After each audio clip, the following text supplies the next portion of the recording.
Hey guys, it's Brant and I'm back with another Kiss album review, and today I'm going to be talking about Kiss's live compilation album that they put out during the reunion tour. I'm talking about You Wanted the Best, You Got the Best. Let's get right into it.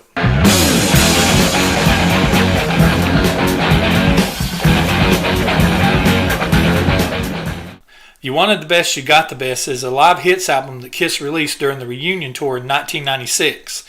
It was released on June of that year. It's also their 8th compilation album and their 33rd album release overall. The album was issued to coincide with the group's 96-97 Alive Worldwide Tour. All the songs on the album are live versions. Most were taken from Alive or Alive 2, but 4 recordings had been previously unreleased.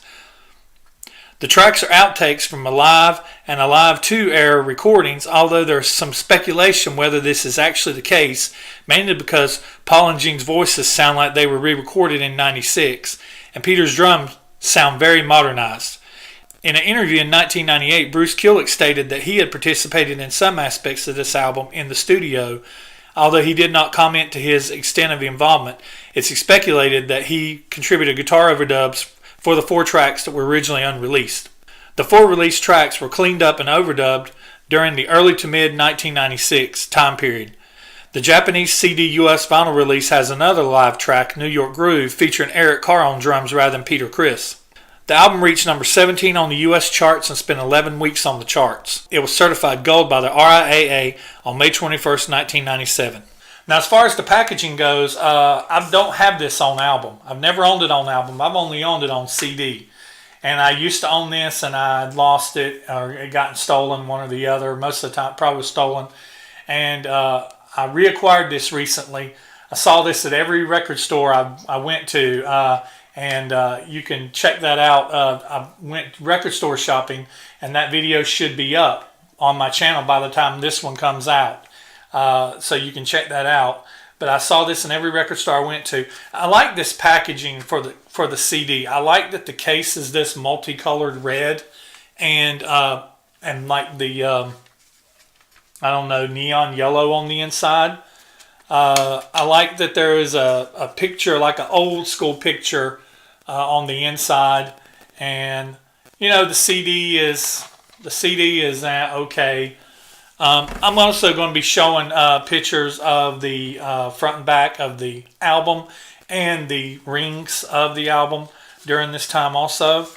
But the inside liner package is basically, it folds open. It starts off like this, and this is the back, and you can fold it on open like this right here, and then it folds on open like that right there.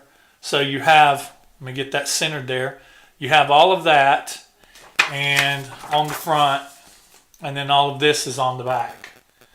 So yeah, and it advertises Kisstory inside of there. So yeah, so this is when they started putting out the Kisstory sets. And I'll pop the pictures up here real quick of the album front and back and of the rings. Packaging's real cool.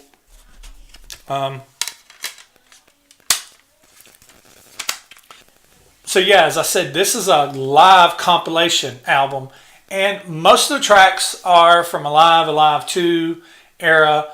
There are 4 tracks, like I mentioned, that are reworks with source material, and those are the ones I'm really going to focus on whenever we go down through the tracks. And I'm not going to rate any songs on this album.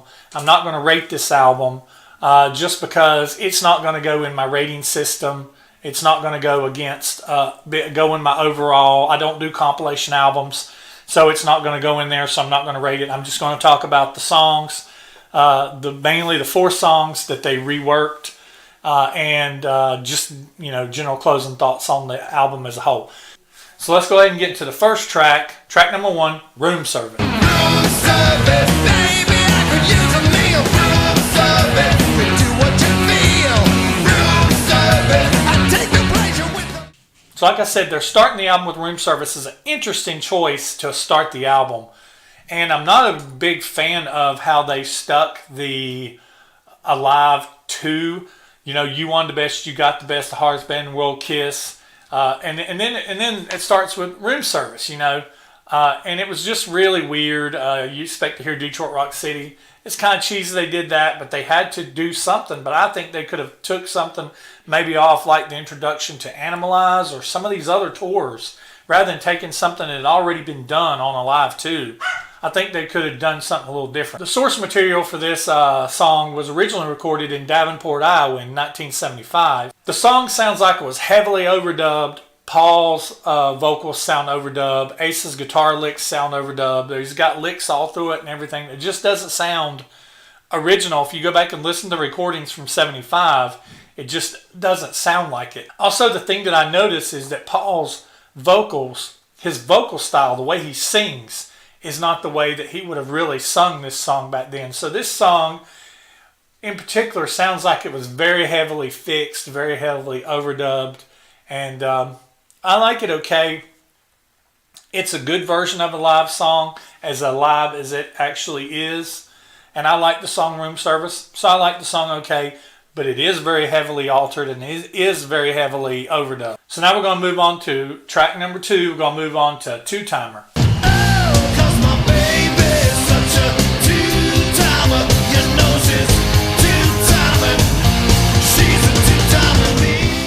Now this is another interesting choice of a song to be on this album, and I mean I like this song okay, but this live version is actually okay too. But it's interesting that this is on the album, that it's the second song on the album, and the source material for this was taken from a show in Detroit, Michigan in 1975, and Gene's vocals sound overdubbed. If you ever go on YouTube and you watch recordings of them singing live, you know, this sounds just a little too perfect.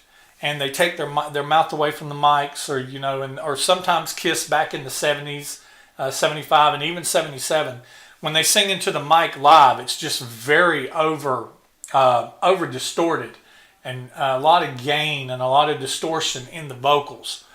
So I believe that Gene's vocals is overdubbed on this. The guitar sounds like it's overdubbed as far as the solo and stuff like that. The drums sound a little modern, like I said earlier. They just sound a little modern. They don't sound flat like those 70s drums sounded. So now we'll go on to the next track. We'll go on to track 3, Let Me Know. It doesn't matter what you wanna do. It doesn't matter where you wanna go. You just gotta decide, girl, and then you let me know. Now, I'm actually really happy they recorded this song. I really like Let Me Know, and I like the album version of Let Me Know, but I like the original version of Let Me Know that you can hear from some early Kiss recordings before the first album came out, where Kiss altered it and cut it down a little bit in order to go on the debut album. But it has an extended solo, that it has that yes in the middle of the solo, and it goes into an extended solo. And then they have the breakdown where they drums kind of stop at the end. They do, and then you let me know, and then you let me know, and then they kind of keep repeating that. And that kind of works out to the ending of the song. And this is taken from source material from Detroit, Michigan in 1975. And you can tell that it's worked on. It's you know, Two Timer didn't seem as worked on as Ladies Room. Ladies Room seems like it was really worked on. This seems like it was worked on some overdubs and stuff like that. But there's a lot of original source material there, because they kept all the original structure and the original intent of the song, which I really like. So I'm really happy with this version. I like this version probably best of the four unreleased tracks. I probably like this one the best. So if we move on to the next track, Rock Bottom, and I'm not going to play any tracks of these because they're already been played in past episodes. But Rock Bottom, Parasite, Firehouse, I Stole Your Love, and Calling Dr. Love, the next few songs are all original. They just pulled them from the original live albums. Rock Bottom came from Alive. Parasite came from Alive.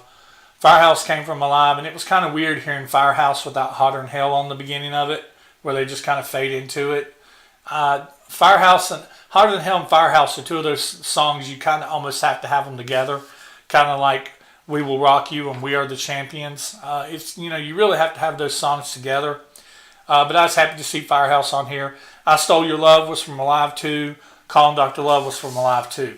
So that takes us to the next track, which is one of the previously unreleased live songs, Take Me. So take me anywhere you want me, just break me any way you can. Take me anywhere you want me now. Take Me feels and sounds like it's the song of the 4 unreleased songs on this album that has been manipulated the least. But you can tell that it was manipulated. It was recorded from source material from a show in Los Angeles in 1977, and if you go online and you listen to the Lost Alive 2, you can hear a version of Take Me that was originally intended to be on Alive 2. You got the Alive 2s out there that had the misprint that had Take Me on them, and I actually wish Take Me would have made it to Alive 2. I really like the song. I was a big fan of the studio version of it. I like this version of it too, but if you listen to the way Paul sung in 1977 and you listen to the way that Paul's vocal sounds on this, you can tell that there's still some sweetening there and some re-recording of the vocals there on Take Me. But other than that, I like how it sounds really raw, and it sounds the most live of all of them. Except for, maybe like I said, except for Let Me Know. Out of the live tracks, the one I probably like the least is Room Service. I just don't really like the way it sounds. I still like all 4. I'm sorry I'm having difficulty talking. I still like all 4 of the live songs, the unreleased songs that they put on here. I really like that they did it. So the songs after this is Shout It Out Loud, which is the original recording from Live 2. Beth, which is the original recording from Live 2. Rock and Roll All Night, which is the original recording from Alive. And then they have a segment called Kiss Tells All, which is basically just an interview with Jay Leno where he's just talking to the 4 of them. And, I usually don't listen to that. I listen to it maybe once in a blue moon, just to hear how well they got along back during that time. But other than that, I don't listen to it too much. So overall, for You Wanted the Best, You Got the Best. A lot of people, they hate this album. A lot of critics hated it. A lot of people don't like it. They just saw it as a cash grab, and most likely it was. This was something, hey, we're touring. We've done a reunion tour. We're doing an Alive Worldwide tour. Let's put an album out to support it. I really wouldn't be surprised to see Kiss do something like this for the End of the Road tour that's getting ready to start at the end of this month. This being filmed in early January of 2019. Excuse me. It wouldn't surprise me to see Kiss do something along the lines of a live album compilation, or another live album compilation, or another Alive album, basically to celebrate the End of the Road. But who knows? Me personally, I don't listen to it very often, but I like this CD. I like putting it in. It's a good CD just to put in and go down the road, or just put in and listen to whenever I'm doing something around the house. I like the 4 unreleased live tracks that they put on here, and I appreciate it that they did that. Could they have done something a little better, different? Yes. Could they have not had the interview with Jay Leno on the end of it and just put on more songs? Yes, probably. But, all in all, it's a good CD, a good album. I'm not going to rank it like I said, but I like this album, and I'm glad I got it in my collection. I'm still on the lookout for the vinyl. Someday I'll own the vinyl. That's like it's becoming like a holy grail. But anyway, that's it. That's all I've got for today. This is kind of a short one for me.